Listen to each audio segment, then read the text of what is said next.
sodaata yoo jiraata. Dhaloonni waaqayyoon sodaata yoo jiraata. Dhaloonni waaqayyoon sodaata yoo jiraata. Dhaloonni waaqayyoon sodaata yoo jiraata. Bara beelaan yaafatamu namni kadhaan jedhanii gaarummaa isaa kuusa waaqayyoo sabsanii irra darbuu danda'a sibiilayyoo. Gaarummaa isaa kuusa waaqayyoo sabsanii irra darbuu danda'a sibiilayyoo.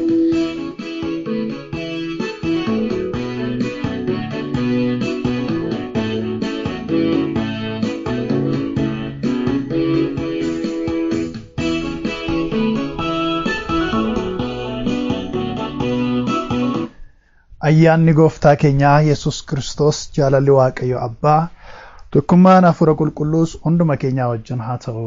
Ameen.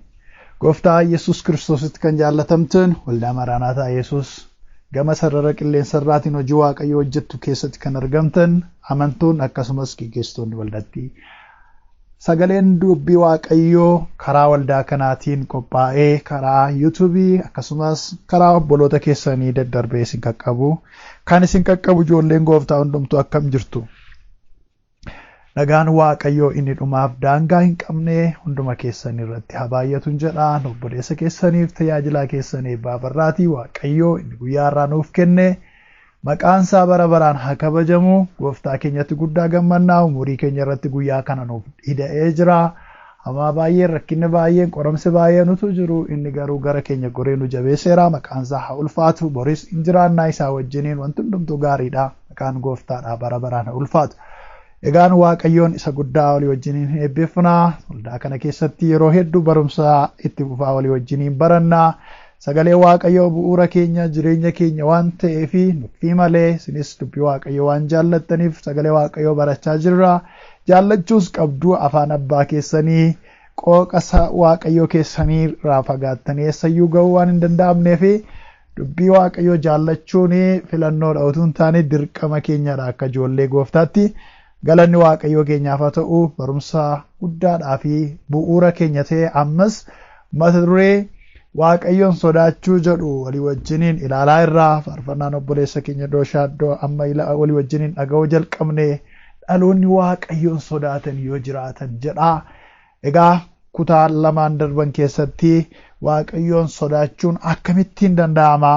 Akkamittiin Waaqayyoon sodaatu kan jedhu qabxii tokkoffaaf lammaffaa ilaallee jirra. Har'a akka Waaqayyoon nu gargaaretti qabxii sadaffaa itti fufnee ilaalla.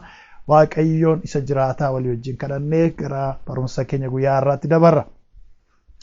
Hundumaan olitti bara baraan jabaa guddaa kan taate mootii keenya guyyaan kun maqaa keetiin nuuf kenname jabina keetiin irree keetiin nuuf laatame bara baraan galanni siif haa ta'u. Qoramsi garaagaraa lolli garaagaraa dhiphinni garaagaraa kiyyoon garaagaraa utuu jiru garuu ati Waaqayyo waan nu wajjin jirtuuf hunduma isaayyuu irra ejjennee dabarree guyyaan kun keenya ta'eera.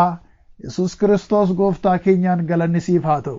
Jiraachisaa keenya, mootii keenya, jabaa keenya, goota keenya galanni kee haa baay'atu. Maqaan kee haa kabajamu. Ulfinni siif haa ta'u. Kan akka kee gooftaa gaariin hin jiru. Galateeffame, kabajame, ol jedhi. Siin hin boonna yaa Waaqayyo. Biyya lafaa kana keessatti ormaaf karaa deemtu yoo ta'an iyyuu akka ormaatti mataa gadi buusnee lafa laalaa akka nu deemnu hin goone. Mataa diina keenyarra adeemaa guyyaa kana arganneerra gooftaa keenya Yesus Kiristoosiin galanni si duwwaaf haa ta'u. Waaqayyo keenya utus galateeffannu maqaa keessa qulqulluu waammannaa darbi keenya cubbuun keenya mudaan keenya hundumtuu dhiiga hoolaa faasikaa keenya dhiiga Yesuusiin raawwatee nurraa adda haa ba'u. Namni tokko illee sababii cubbuu isaatiin ceephamaa sagalee kan akka dhaggeeffannetti duraan dursee leeleen cubbuu gagaan cubbuu qonyonyaan cubbuu godaannis cubbuu dhiiga Yesuusiin raawwatee hunda keenyarraa adda haa ba'u. Waaqa banamaa nuu kenni yaa Waaqayyo sagalee kee nutti dubbadhu ijoolleen kee afaan kee beennaa ati afaan keenya hin beektaa dubbiin kee nutti hin bitaacha'iniiti yaada kee yaada Waaqayyo nu biraan ga'i.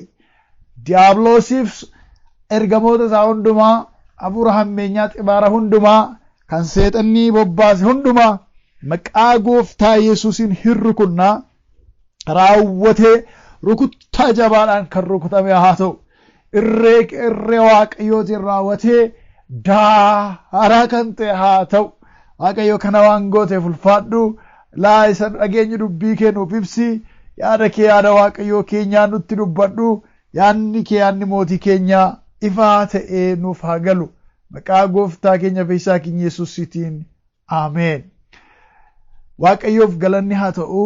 Egaa mata duree guddaa fi bal'aa ta'ee yookiis yaadota qabxiiwwan as jala jiran of jalatti kan hammatu Waaqayyoon sodaachuu jedhu walii wajjin ilaaluu eegalleerraa.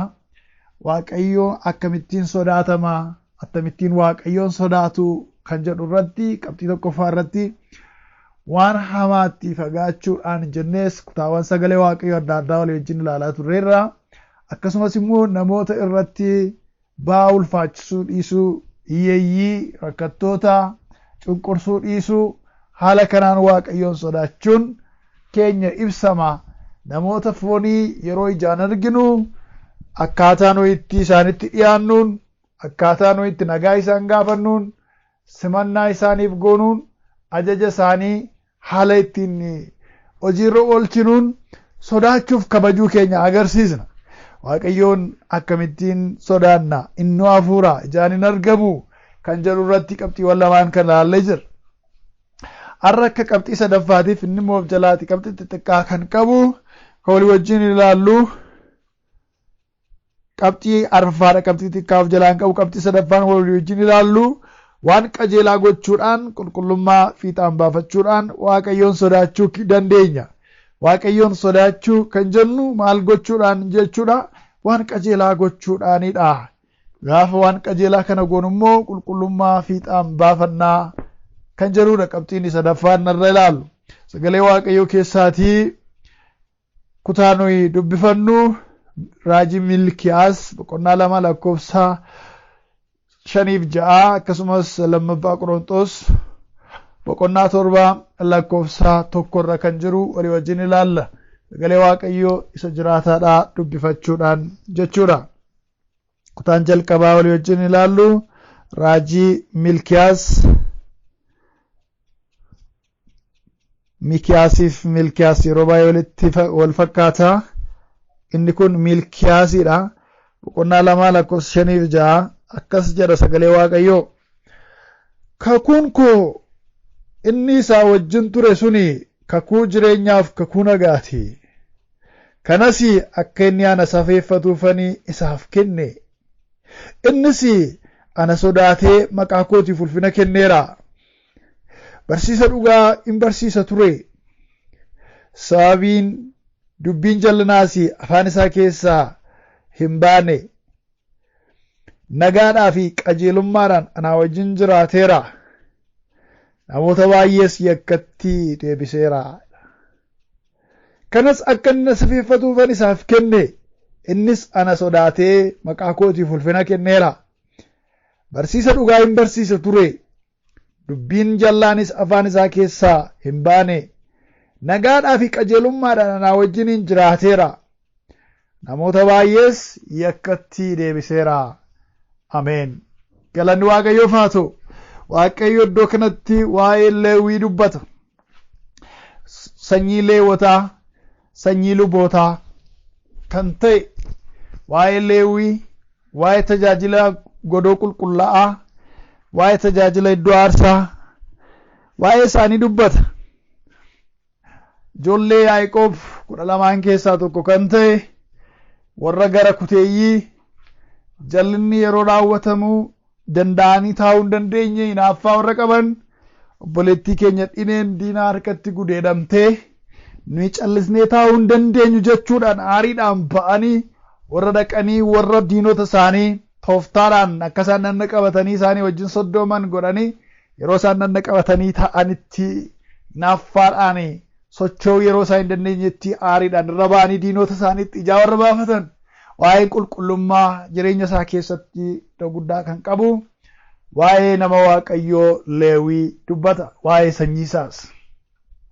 Kakuun ani isaa wajjiniin galee, kakuun ani isaaf kenne, kakuu jireenyaa. Kakuun kuni kakuu maalidha? Kakuu isaa wajjiniin gale, kakuu Leewii wajjin gale jechuudha.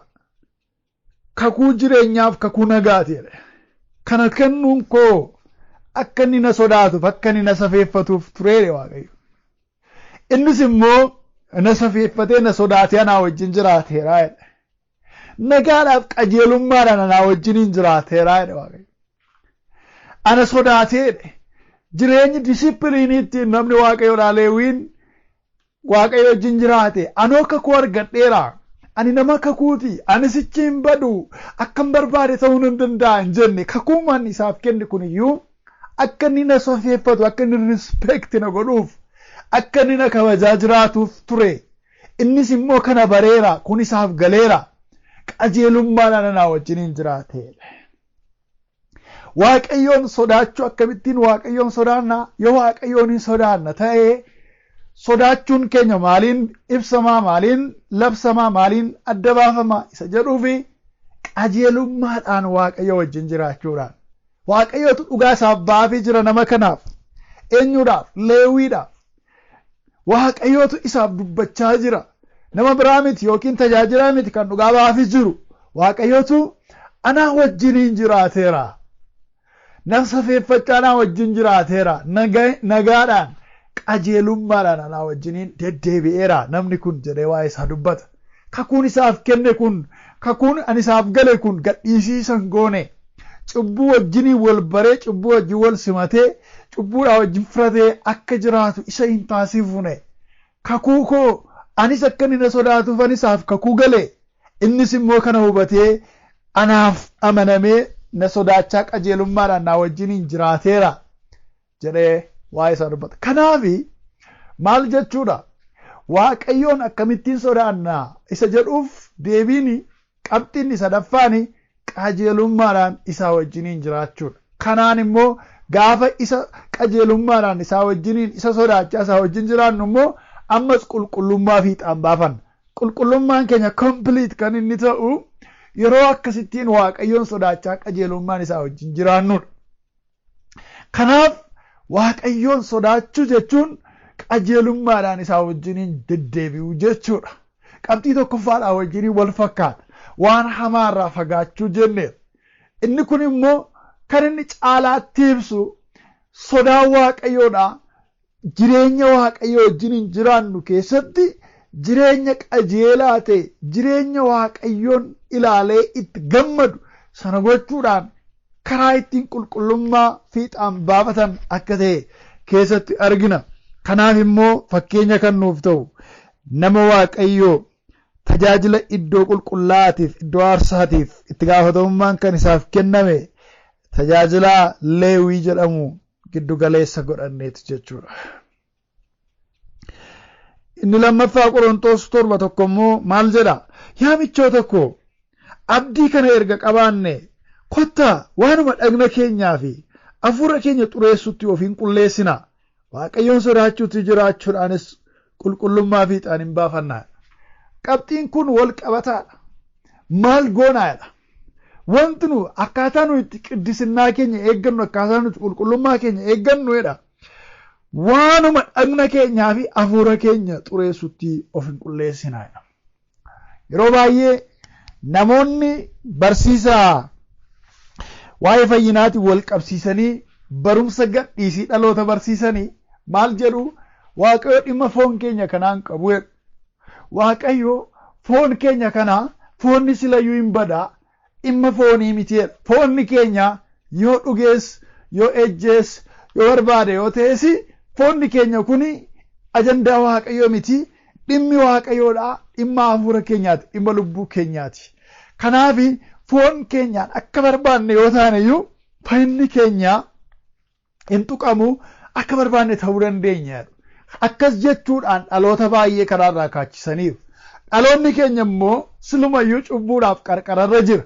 Silumayyuu miilli isaa karaarra jira. Silumayyuu cubbuun itti urgaa'ee kottu jedhee isa waama. Akkaataan uffannaa namootaa, akkaataan tekinooloojiin itti cubbuudhaaf haala mijeessee jiru, wanti nyaatamu, wanti dhugamu hundumtuu cubbuudhaaf silayyuu waamicha gochaa jira. Haala mijeesseera. Namni baay'een cubbuu dheebotee deddeebi'a.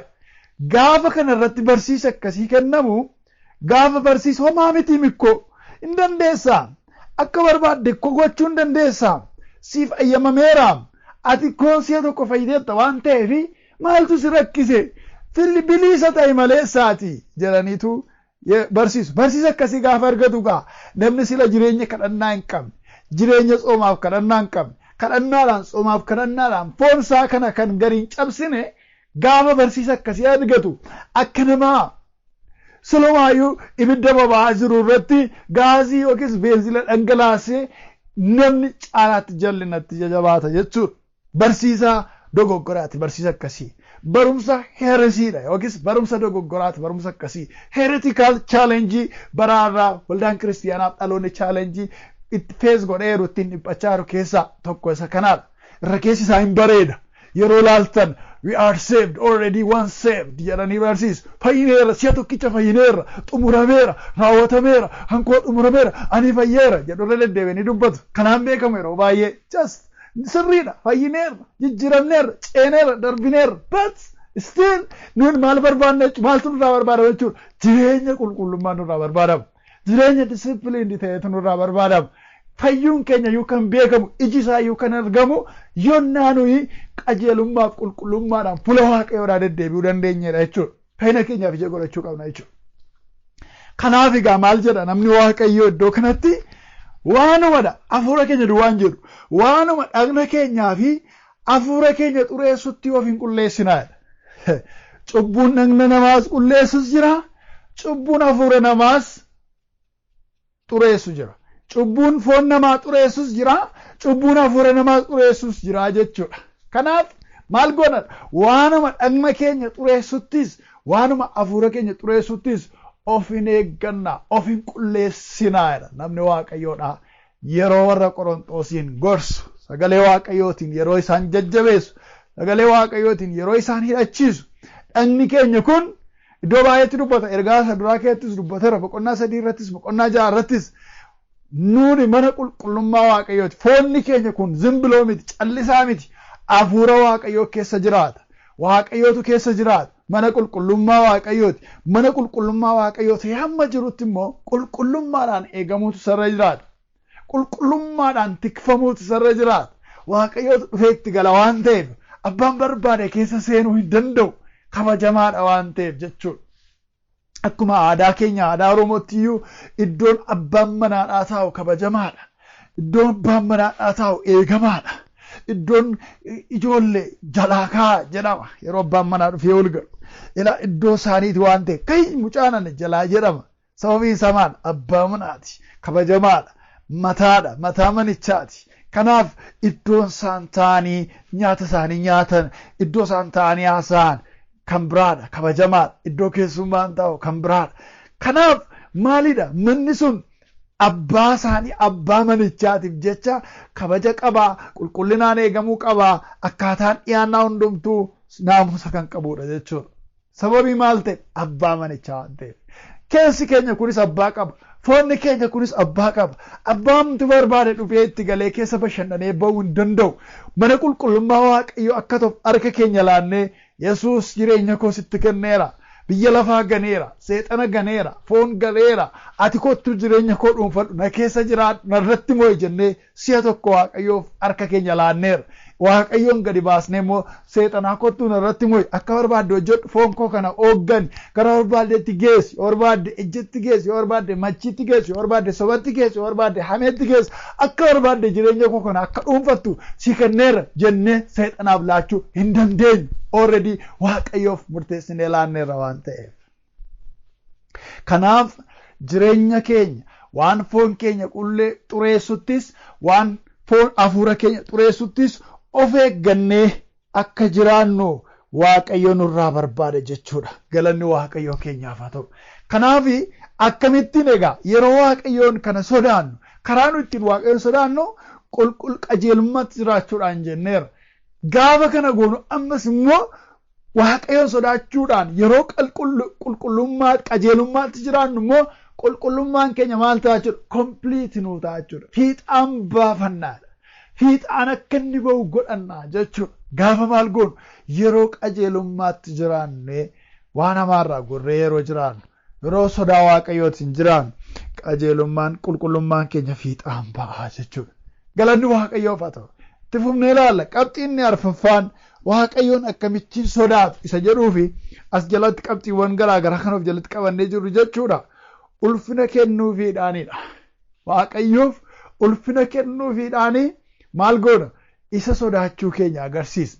Waaqayyoon sodaachuun attamitti waaqayyoon sodaatama isa jedhuuf qabxii arfaffaanii ulfina kennuufiidhaan kan jedhudha. Ammas raajii Milkiyaas boqonnaa 1 lakkoofsa 6 hanga 8 walii wajjiniin deemnee ilaalla. Raajii Milkiyaas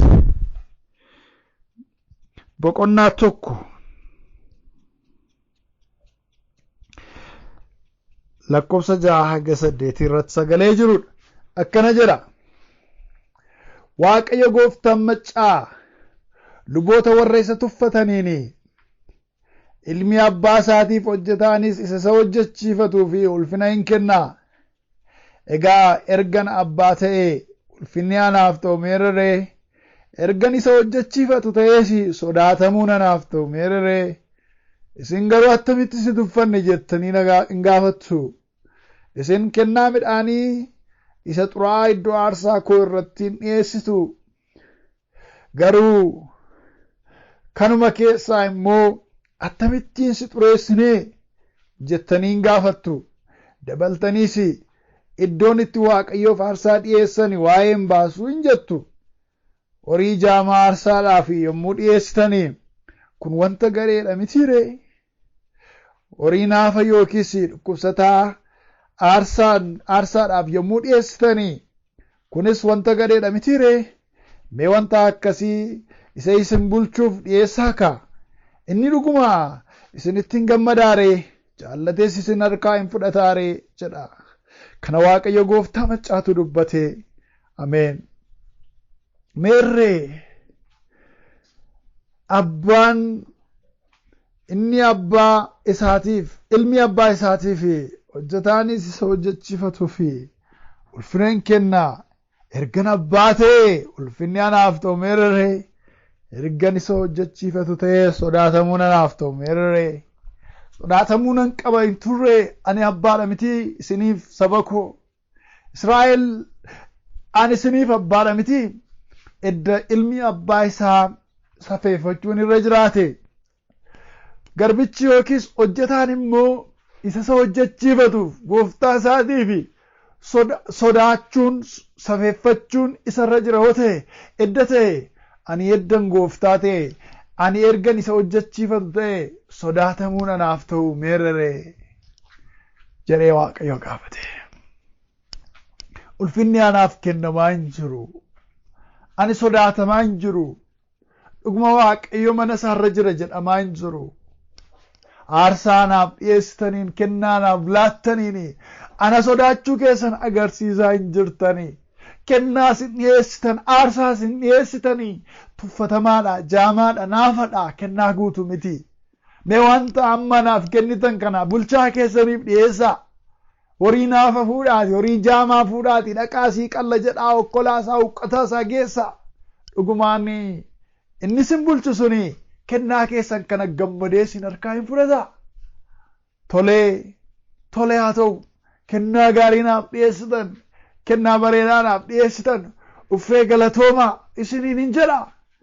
Isin garuu waan nan sodaannee fi kennaa isin naaf kennaa naaf dhiyeessaa jirtanii kennaa guutuu hin taane kennaa naafadha, kennaa okkolaadha. Kanaan na sodaachuu dhiisuu keessanii agarsiistaniittu ittiin jedha Waaqayyo. Ani akka abbaatti sodaatamaan jiru sin biratti ulfina argachaa hin jiru ani dheen Waaqayyo jechuudha. Waaqayyoof ulfina akkamittiin laanna? Waaqayyoon karaa nu ittiin ulfina isaaf laannu Waaqayyoon sodaachuun ulfina isaaf kennuufiidhaan jenneerra. Waaqayyoon akkamittiin ulfina isaaf laanna? Dubbii ofiitiin inni jalqaba. Dubbii arraba keenya irraa dubbatamuun Waaqayyoo in ulfeeffama. Waaqayyoo ulfina fudhata. Dubbiin arraba keenya irraa ba'u, jechoonni arraba keenya irraa ba'u, faarfannaan afaan keenya irraa ba'u, kadhannaan arraba keenya keessa, galanni afaan keenya keessaa ba'u maal dhiyeessa? waaqayyoodhaaf ulfina dhiyeessu. Dubbii arrabaarraa kaanee jechuudha. Kunis yeroo waaqeffannaa duwwaa miti. Yeroo dubbannu dhalootaa wajjin yeroo dubbannu, yeroo namootaa wajjiniin haasofnu nama akkamii ta'uu qabna? Nama waaqayyoon ulfeessu ta'uu qabna. Jechoota keenya keessatti waaqayyo olaanaa ta'ee argamuutu sirra jiraata. Sababiin isaa waaqayyoon iddoo aarsaa duwwaa irratti beekna miti. Hawaasummaa keenya keessatti yeroo namoota wajjin dubbannu maal anoo nan bade, anoo hin jiru, anoo abdiin qabu, anoo barana hin darbu, anoo homaa gatameera, waaqayyo na dhiiseera, gaaf kakateellee ture garuu achumaan hafe jenna waaqayyoon ulfeessaa jiru. Kanaaf maalidha? Dubbii arraba keenyarraa eegala jechuudha. Waaqayyoon ulfeessuun. Dubbiin afaan keenyaan dubbannu irraa ka'a jechuudha. Waaqayyoof ulfina kennuun. Inni kan biraan dubbii afaanii duwwaa miti. Afaaniin waaqayyo guddaadha, Yesuus gooftaadha, kan akka isaan jiru, Yesuus geetaa noo, oh my God jechaa waaqayyoon appreciate gochaa deemaa. Garuu immoo hojii ofiitiin waaqayyoon in safeeffannu ulfina laannuuf yoo ta'e kunis guutuu miti. Kanaaf inni lammaffaan akkamittiin waaqayyoof ulfina laannaa kan jedhu achi jalatti qabxii xiqqaa jechuudha. Maal jechuudha? Karaa kamiin jireenya jiraannu, akkaataan jireenya nu jiraannu akkuma arraba keenyarraa tolu waaqayyoon kabajuun ulfeessuun jireenyi nu jiraannu, deddeebiin keenya guyyaa guyyaa gochi nu goonu iddoo hojii keenyaatti ta'uu danda'a. Jireenya dhuunfaa keenyaa keessatti ta'uu danda'a. Maatii keenya gidduutti ta'uu danda'a. Hiriyoota keenya wajjin ta'uu danda'a. Hojii hojjennu keessatti daldala keenya irratti ta'uu danda'a. Qonnaa keenya irratti ta'uu danda'a. Waajjira keenya keessatti ta'uu danda'a. Mana keessatti ramadamnee hojjennu keessatti ta'uu danda'a. Hojii hojjennu keessatti ulfina waaqayyoodhaa agarsiisuu qabna. Waaqayyoo kana hin jaallatu jecha. Wanti nu jibbuu qabnu waan waaqayyo jibbu. Wanti nu jaallannu waan waaqayyo jaallatu. Karaa nu ittiin hojii keenya hojjennu illee Yesuus jedhee namootatti urgaa'utu isarra jiraata. Hojii keenya keessaa ganaanooni musliimota dura dhaabbannee warra gooftaa Yesuusitti namanni dura dhaabbannee Yesuus gooftaadha jennee isa nu dubbannuun alayyuu isa caalaattu jireenyi keenya Yesuus inni itti amanee jiru gooftaadha. Yesuus inni nu waaqessu gaariidha. Yesuus inni waaqessu dhugaa jaallata, soba hin jaallatu, haqa jaallata, micciiramummaa hin jaallatu, gaarummaa jaallata jedhee lallabuu qabachuudha jireenyi keenya.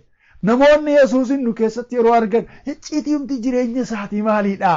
Maalidha amantii isaa? Namni kun maal barate? Dudduuba nama kanaa, dudduuba mucayyoo kanaa maaltu jira jedhanii gaaffiitti akka isaan galan godha jechuudha.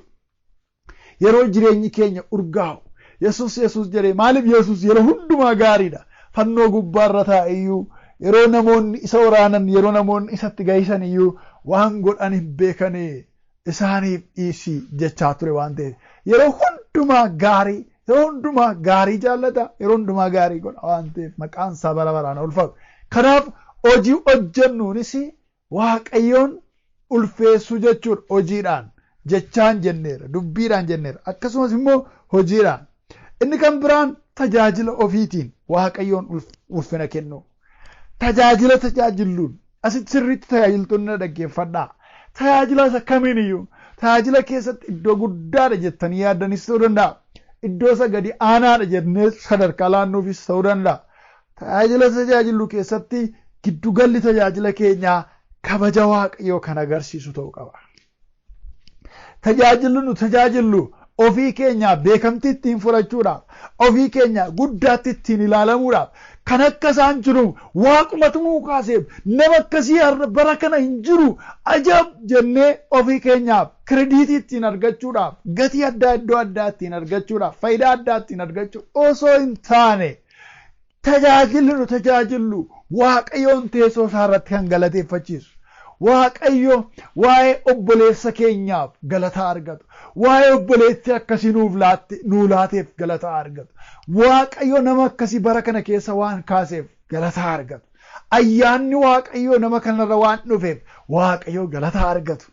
akka namoonni jedhan gochuu sanaaf tattaafachuu maleessaati ofii keenyaaf taappeellaa ittiin namoonni nu argan namni akkasiin jiru jedhan ijaarrachuu ta'uun qabu jechuudha giddu galeessa tajaajila keenya. Yeroo baay'ee amma yoo argitan tarii namoonni biyya ormaa jirtan illee waan akkasii carraa arguu hin qabdani. Magaalota keessa yeroo deemtan amma tajaajilaa baay'een wangeela baatee suuraa guddaa tokko irratti footoo poosterii kaaseetu dhaabbata. Waldaa ta'uu isaayyuu dur namni fannoodhaan beeka amma garuu wangeela baatee footoo tajaajilaatiin beekamu. Kanaaf tajaajilaan hammasii gadi ga'u tokko mana jala footoon isaa mana jala kaa'ameetu dhaabbata. Waldichiin waldaa akka waldaa abaluu waldaa maqaa waldaa barreeffamee jalatti immoo nama waaqayyoo paasteera abaluu profeeta abaluu apostela abaluu jedhee maqaan nama barreeffamee jira. Guyyaa namni waaqayyootti tajaajilan jedhameera. Kun amma eenyuun agarsiisa? Yesuusin lallabaa amma kun Yesuusin agarsiisaa jira kun fotoon nama maaliif barbaachise? Gaaffiidha. Maal barbaachise fotoon namaa? Maqaa waldaa barreeffamee fannoon irra kaa'ame yookaan immoo loogoon waldaa sanaa irratti hojjetame sagantaan waaqeffannaa barreeffame hin ga'u laata? Abaluun jira jechuun fakkaatu. Namni waaqayyoo abaluun yoo jiraate hojiitu hojjetamaan fakkaatu. Kana miti inni waaqayyoo barbaadu. Giddu galeessi tajaajila keenya kan inni magnifaayi godhee agarsiisuu qabu ol kaasee mul'isuu kan inni qabu eebbaa utuu hin taane Yesuusiin ta'uu qaba. Waaqayyoon ta'uu qaba. Waaqayyoof ulfina kennuu qaba.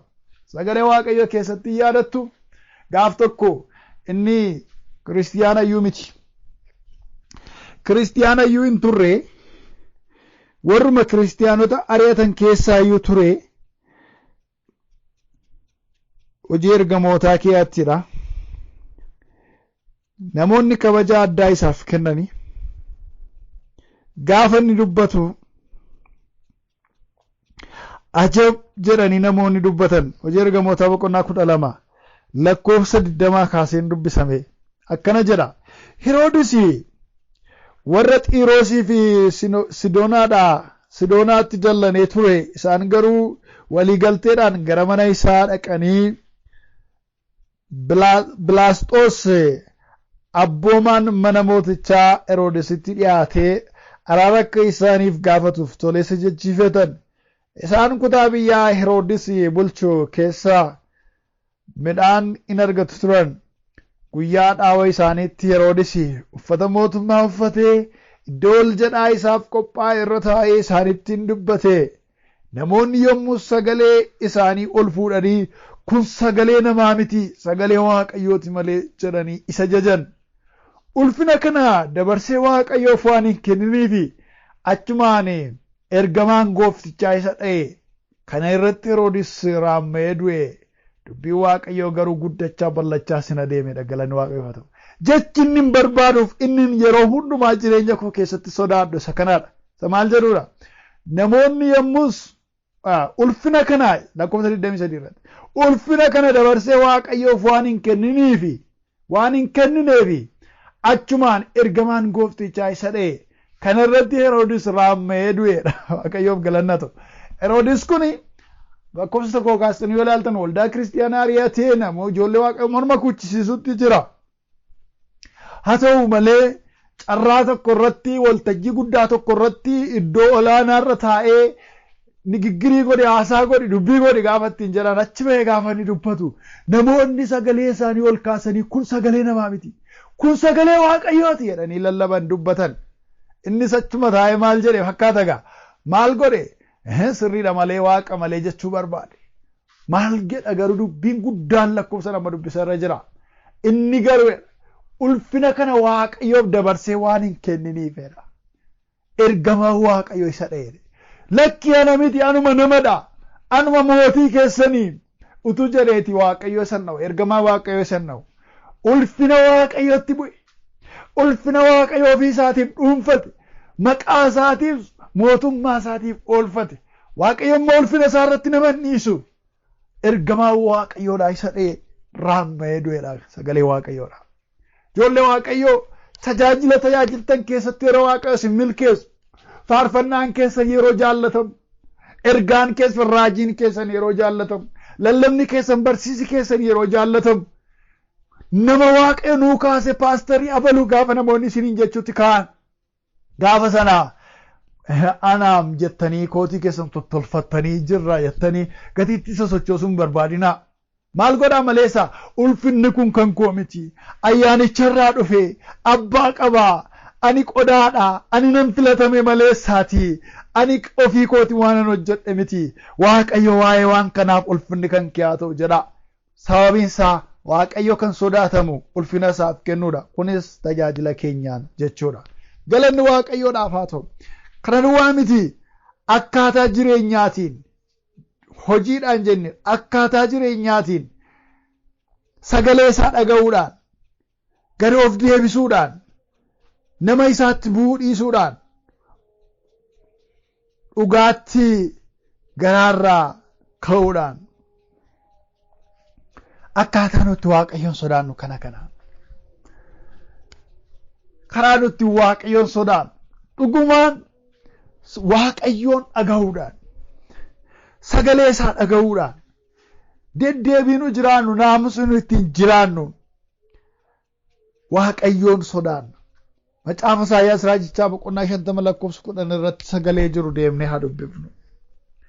Macaafa Isaayyaas raajichaa boqonnaa 50 lakkoofsa 10 irra sagalee jiru olii wajjin dubbifamna. Dubbii Waaqayyoo kutaa sana irratti barreeffamee jiru kan jedhu isin keessaa eenyutu dukkana keessaa iddoo ifa hin qabne keessas deddeebi'aatu jiru sagalee garbicha isaa dhagee Waaqayyoon sodaata. Namni akkasii Waaqayyoon haa abdatu isatti isa hirkatu. Isin keessaa eenyutu dukkana keessa iddoo ifa hin qabne keessas deddeebi'aatu jiru sagalee garbicha isaa dhagee Waaqayyoon sodaata. Namni akkasii Waaqayyoon haa abdatu. Dukkana keessa illee utuu jiru bakka ifni hin jirre illee utuu jiru garuu sagalee garbicha isaa dhagee Waaqayyoon sodaata. Eenyudha isin keessaa namni akkasii?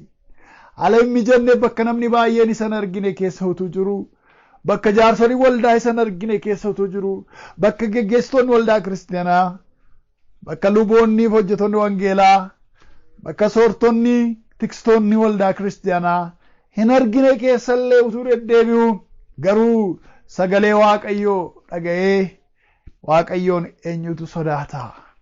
Namni akkasii eenyuun hin abdatin Waaqayyoon haa abdatu. Waaqayyo isa ga'a. Waaqayyo isaaf jira. Galanni Waaqayyoo keenya isa guddaadhaaf haa ta'u.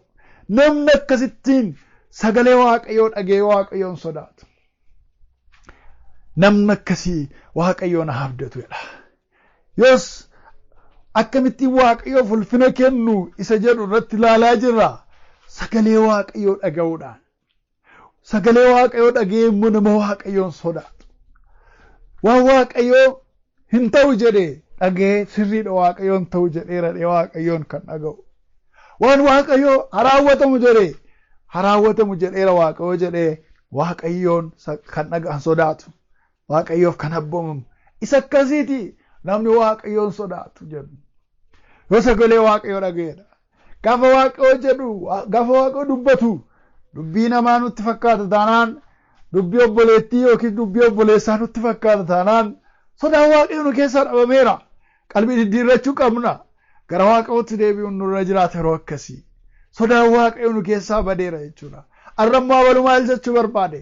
Arrammoo maal jettee isheen jenna yoo ta'e yeroo Waaqayyoo dubbatu? Lakkii Waaqayyootu achi keessaan goree nutti dubbate malee nama sana miti, ishee miti, isa miti.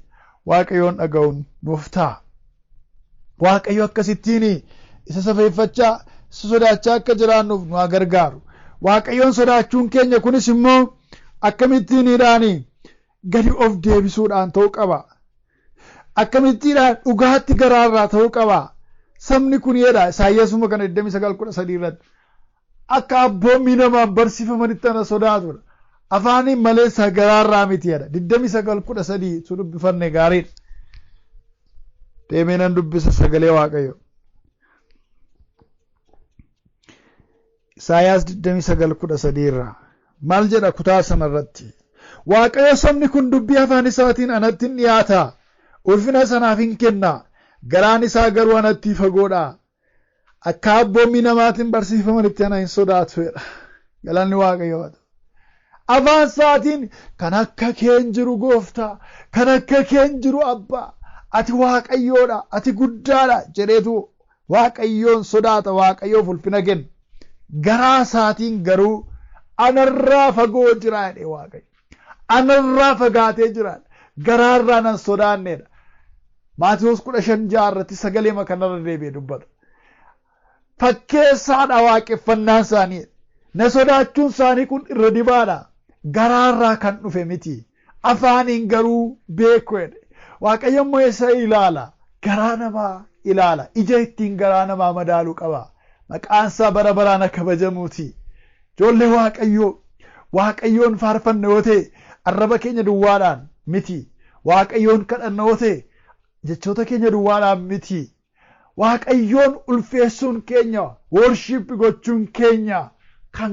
garaarraa maddee akka ta'u barbaada waaqayyo galanniif ulfinni isaaf haa ta'u inni kan biraan akkamittiin waaqayyo ulfina laanna isa jedhuufi yaada qajeelaadhaan jiraachuudhaan yaada qajeelaa maqaasaa kabajuudhaan yaada qajeelaadhaan maqaasaa ulfeessuudhaan waaqayyoon sodaachuu dandeenya sagalee waaqayyoo keessaati macaafa fakkeenyaa boqonnaa 14 lakkoofsa 2 isa jiru dubbifanna kana booddee kutaa guyyaarraa walitti qabna yookiis kutaa sadaffaa kana walitti qabna kutaa sana dubbifnee yaada xiqqoo ilaalle namni yaada qajeelaadhaan jiraatu waaqayyoon hin sodaata inni jireenya isaatti micciiramaa ta'e garuu isa hin tuffata jedha maal jedha aarra inni jiru namni yaada qajeelaadhaan jiraatu waaqayyoon hin sodaata kanaaf akkamittiin waaqayyoon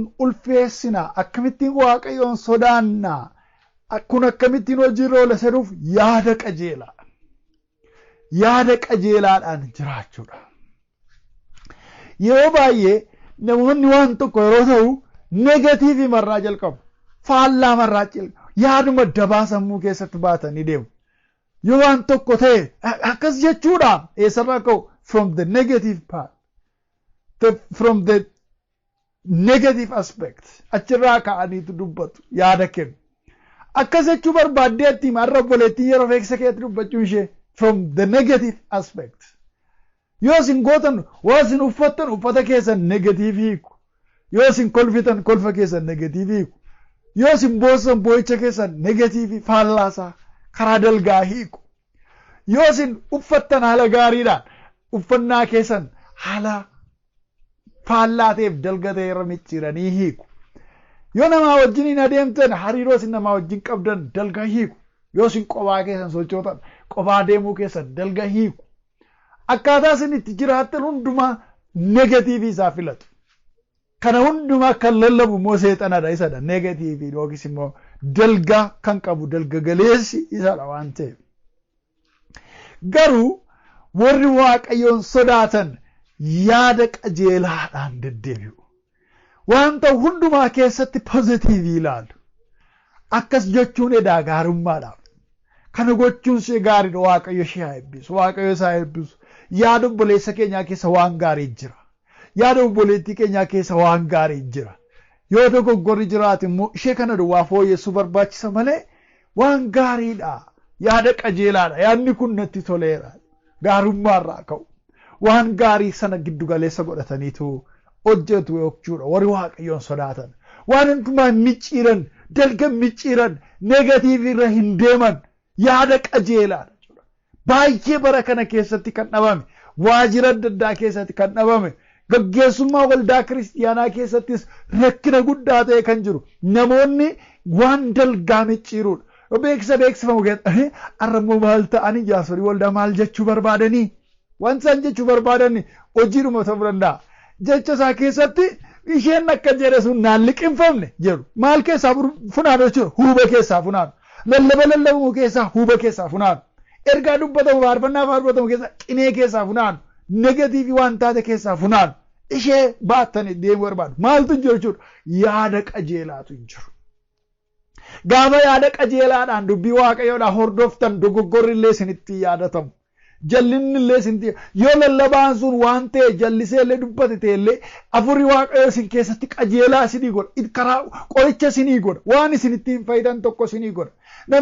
Namichi lallabu takka nama waan ta'eef nama qoccoluuf nama waraanuudhaaf nama aarsuudhaaf jedhee xiksii wayii fayyadamuu danda'a. Isumanni hamaa dubbachuuf yaade sababii yaada qajeelaadhaan hordoftanii fi waaqayyoon waan tokko irraa ittiin qalbii isin diddiirrachiisa ta'a. Ittiin isin deebisa ta'a. Ittiin tarkaanfii tokko gara fuulduraatti isin fuudhee deema ta'a. Sababii maaliif? Isin maal waan taataniif ittiin hin miidhamne yaada qajeelaadhaan waanta ilaaltaniif jechuudha. Egaa yaada qajeelaan gaariidha firoota koo walii wajjin jiraachuuf illee namoota wajjin jiraachuuf illee hojii hojjetamu keessatti illee geggeessummaa keessatti illee waaqeffachuuf tajaajiluuf tajaajilamuu keessatti illee yaadni qajeelaan gaariidha. Yaada micciiramaa, yaada dabaa, yaaduma dubbii jedhu, yaaduma huuba walirra funaan, yaaduma gara boollaatti waloofu baachuun warra waaqayyoon sodaatan miti irraas hin eegamu. Kanaaf ijoollee waaqayyoo yaada qajeelaadhaan deddeebi'uudhaan jiraachuudhaan waaqayyoon sodaachuu akka dandeenyuuf waaqayyo hunduma keenya haa gargaaru. Dubbii isaa guyyaa irraa nutti dubbatee ittiin nu ijaareefis galata argatu waaqayyoon walii wajjin galateeffannee xumurra. Abbaa keenyaa waa'ee ergaa keef sagalee keef galanni siif haa ta'u. Akkamittiin akkasi sodaachuun nuuf ta'uu waan nu barsiifteef teessoo keessa dinqisiisaas kabajamaa irratti galataa nuuf argadhu. Ijoolleen kee akka ati nu barsiifatte kanatti siif jiraachuu akka dandeenyuuf waaqayyoo keenyaa nu gargaari. Qajeelummaadhaan jiraachuudhaan qulqullummaa fiixaan akka baafannu dhugumaan arraba keenyaanis hojii keenyaanis tajaajila keenyaanis deddeebii keenya hundumaatiin sodaachuu akkaataa uffannaa keenyaan akkaataa jireenya keenya hundumaatiin sodaa kee mul'isaa akka jiraannuuf ati waaqayyoon ni jiraataan nu gargaari. Yaadni keenya yeroo hundumaa yaada qajeelaa akka ta'uuf maqaa keessa qulqulluudhaan nu gargaari. Waan nu gargaartuuf